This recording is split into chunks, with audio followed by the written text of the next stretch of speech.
صلی الله علیه فاطمه، صلی الله علیه فاطمه، صلی الله علیه فاطمه.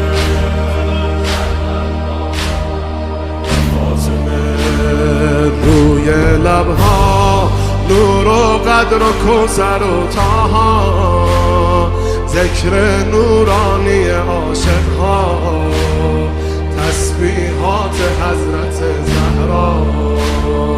الله اکبر این همه جلال، الله اکبر این همه شکوه، الله اکبر در راه علی فاطمه ایستاده مثل یک کوه. میدونم که راز شهادت این اشکا رنگ